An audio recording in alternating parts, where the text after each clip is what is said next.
All right, this is Bob Maloney from My MMA News and Art of War, and I am with my teammate Adam Christ. I will be calling the Art of War card from the cage side with the big homie Justin Haskell coming up, and Adam will be cage side as well, bringing you live results at the best combat sports website on the planet, mymmanews.com. Adam, man, how you feeling tonight? It's fight week. I'm jacked, man. Dude, whenever it's fight week, I can't help but be jacked. There's something special in the air. There's something special going on. I mean, and it's always great to catch up with my fight family, like yourself, like Kowal, like the big homie Haskell, Bickings. The list goes on. Fight week, man, I'm ready to get it on. Right, let's do a little preview of the card. There's some really good fights I want to talk to you about and get your feelings on. As usual, Mike Bickings Promotions, he's always like, he says it's a party in the cage, man. That's what he wants to do, and he's been really killing it. This is his 12th event. He's had events in Lancaster. He's been a lot of shows. This 2300 arena is historical, and it's a great show there. Let's start off with the ladies that I want to talk about. Sandy Chang versus Kat Marino. Tell me little bit about Sandy Chang. She had her. We've seen her fight at Art of War 11. What do you remember about Sandy? I remember she won in 54 seconds. Impressive win for Sandy. Nothing but good things to say about her. She's 2-1, so I mean, she has the loss in her record. She has the experience favor in this fight going against Catherine Marino, who is making her debut. But like we said, if you know anything about Mike Bickings, he's one of the best matchmakers around. So having somebody with 3 fights opposed to a debut, I expect nothing more than this being a scrap, man. From the beginning bell to the end. I mean, even though it's her debut, Bickings does some of the best matchmaking around. So Sandy Chang and Catherine Marino, I think, is going to be phenomenal. Well, Kat, despite this being her debut for a real fight, she's been in the business and she's been in the gym for a long time. She's a physical specimen. I know she's trained in Sambo, mixed martial arts, jiu-jitsu. She's training over there at Balance. So she has, despite not being in the cage in a sanctioned fight, she, like I said, she's in really great shape. She's very familiar with fighters and fighting, and she has a lot of potential. I'm expecting to see, this could steal fight of the night possibly. Both of these two are in great shape. Sandy's been training in jiu-jitsu for 5 years, so this is a great fight. And the girl, listen, when do you ever have a boring girls fight? You never do. Say the same thing, man. It's so many times that the females steal the show that I mean, a lot of times too often I can remember. And again, like you said, Catherine Marino's been at it. I'm eager to see how she finally gets when she's on the stage and under the bright lights. It's something that Sandy Chang's been there, done that before. So again, like I said, the experience in the cage, it does favor Sandy. But like you said, Catherine's no slouch. She's been in the gym. But once she steps under those bright lights, man, that's a whole different ballgame. So I'm interested to see how it plays out. All right, listen, there's a bunch of belts on the line, and this fight here is like 2 tremendous, hardworking athletes. Both of these guys, I think, have bright futures in the game. Nick Uva, 3-1 out of Balance Studios. He's fighting for a great team. He's taking on Anthony Cachera, 4-0, 130-pound title. I know you've seen both of these guys go at it. Give me your little preview on this fight, because this is another one that could be fight of the night. This is a great matchup. Yeah, actually, I'm going to go ahead and say this is going to be my pick for fight of the night. It has fight of the night written all over it. I mean, it has the light scrappy guys, 130-pound title. Nick Uva, 3-1 against Anthony Caceres, who's 4-0.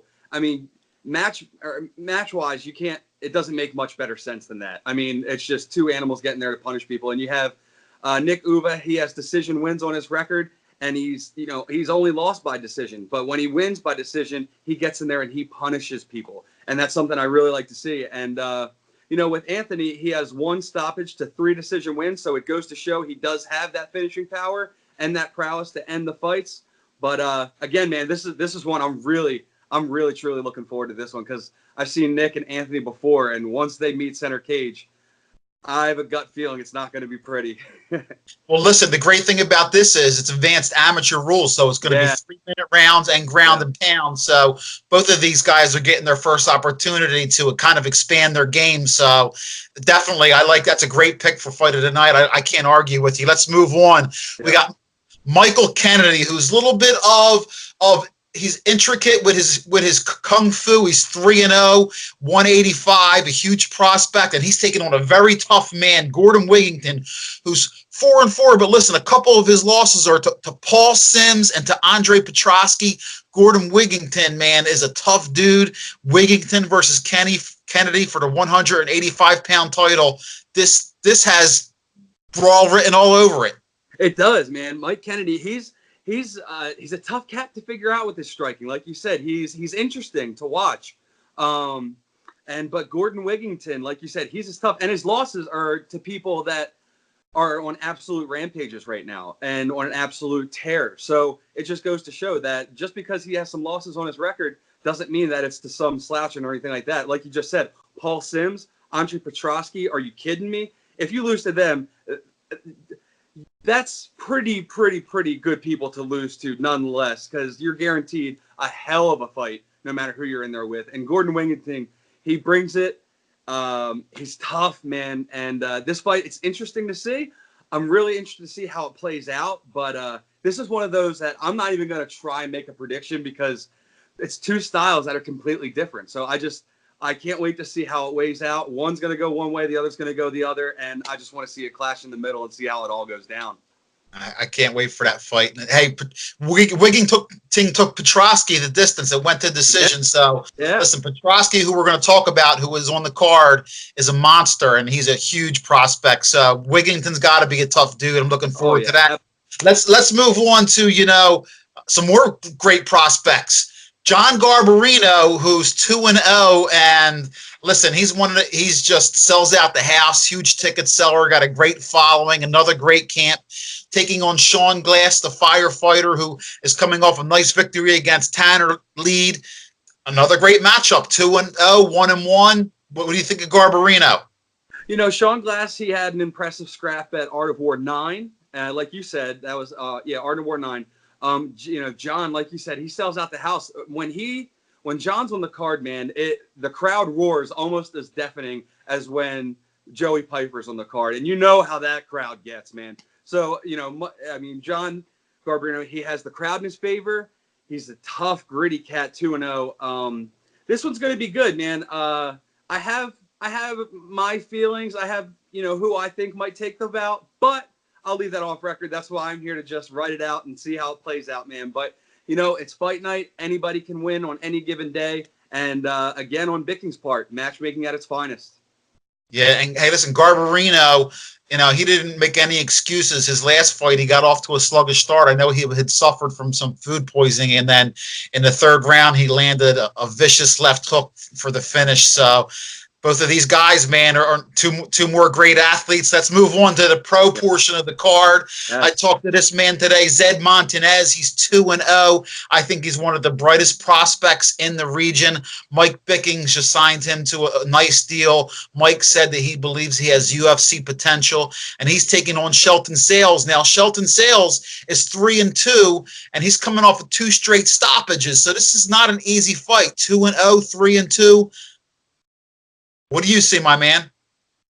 Man, Zed Montanez. Zed is, like I said, I was gonna say, I know he was a huge, exciting pickup for Art of War. I mean, the dude, he was fantastic in his amateur career. He's a stud. So he has UFC caliber written all over him, and here he is shining in the bright lights of Philadelphia, Pennsylvania, and we couldn't be happier to have him. Obviously, he's a standout stud. He comes, he fights, he's nasty, man. He puts it on people, but he's one of those dudes that you look at him and you're like, man, this is just a decent looking cat. I want to go out and get a couple drinks with him.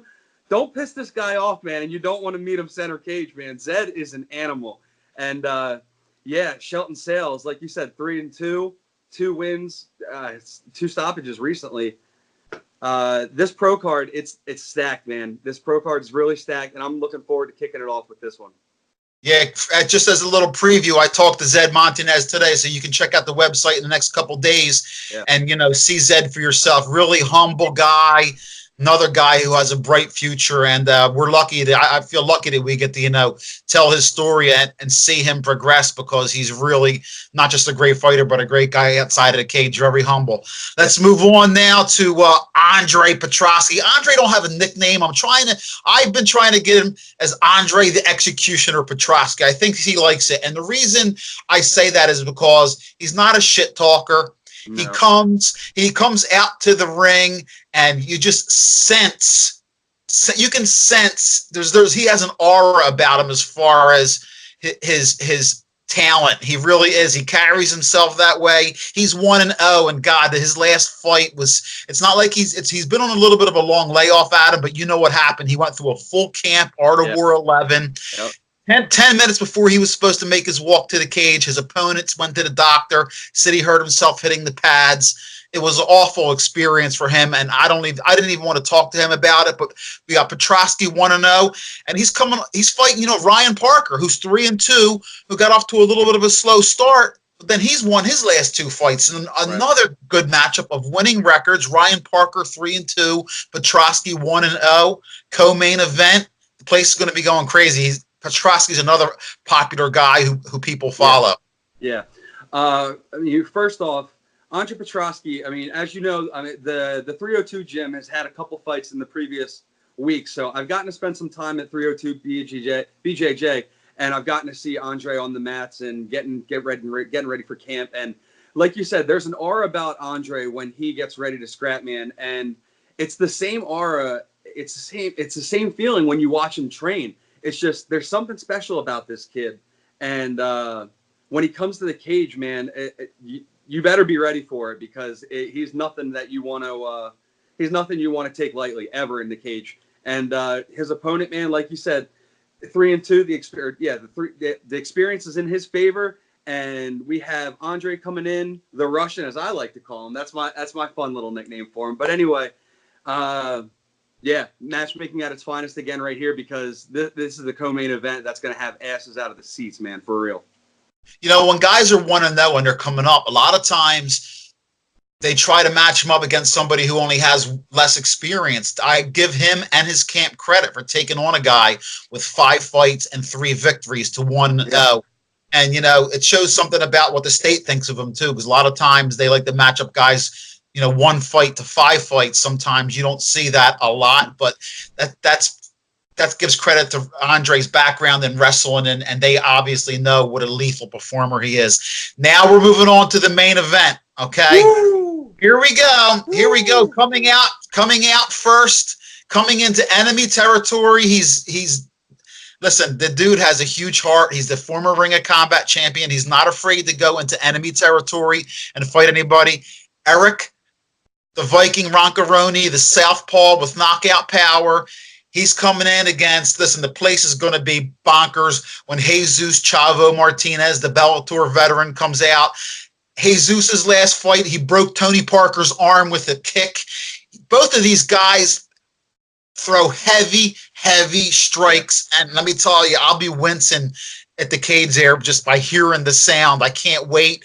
Roncoroni versus Chavez main event, Adam, man. Tell me what you're going to be thinking before the bell rings. First, I'm going to be thinking before the bell rings is holy shit, and that's just it. I'm going to be thinking exactly that, because, like you said, Roncoroni, he doesn't back down from anybody, man. And even though Chavo is a black belt in Brazilian Jiu-Jitsu, when was the last time you saw Chavo get got punched across the face and then was like, oh, you know what, I'm going to take this to the ground? No, Chavo's going to stand his ground, and this is going to be a stand-up war, in my personal prediction. I don't think this is going to touch the ground. I think both fighters are going to come forward. This fight was supposed to happen already, and Chavo pulled out for personal reasons, which Roncoroni has taken and ran with a little bit with his mouth. And Chavo's not somebody you want to piss off. So we'll see how that works in Roncoroni's favor. Roncoroni's coming off of a couple losses, but you know what? It doesn't say anything about the dude. He has knockout power in both hands. He always comes to fight, and when he lands, man, the power that it literally sounds like a frag grenade going off when he lands, Roncoroni. And yeah, man, I'm really interested to see how this matchup plays out, because I think it's going to be a stand and bang fest. And Chavo, I mean, any of the Martinez brothers, either or, Will or Chavo, whenever they enter the cage, that gives pretty much anybody in the tri-state area goosebumps, because they're two brothers that have all the experience under the sun, and you just don't want to mess with. You just don't. And they have a school full of killers. I mean, I can't say enough good things about about Chavo Will and the Martinez family and their school. Not only that, but I can't say enough good things about Roncoroni taking this fight. This is a hell of a main event. And I definitely don't think the judges are going to be needed in this fight. Not in the slightest. I want to ask you, how do you feel about this fight, Bob? You know what? I agree with you. Chavo loves to stand and battle and throw and kick and punch. And yeah, Chavo, like you said, there's a little bit of bad blood here. Chavo does not like to, when people, say stuff on social media, he takes it personally. And I'm excited, man. I mean, in Roncoroni's last fight, he did lose to Joe Pyfer. And let me tell you, Pyfer is destined for big things, but he did rock Pyfer early in the fight with a left, and Pyfer was bleeding, and Roncoroni showed you, and then, listen, Joe wound up taking him down and submitting him, but Roncoroni's dangerous. You don't win the Ring of Combat championship by not being a good fighter. Ring of Combat is another promotion in New Jersey where Eric fought before, and is a high level. So he has the experience. He has a high pedigree. I know Don Chiaffi is going to have him ready, and the Martinezes are always ready. Like you said, that school is just filled with talent, hard workers, family atmosphere, and man, the place is just going to go. This is going to be one of the loudest events I think that we've done. They're all loud, but this is going to be. There's a lot of good matchups. My kudos again to Mike Bickings and the Feldmans. It's always a fun event. Art of War, Adam. I can't wait to see it air. I hope the rest of this week goes fast. Me too, man.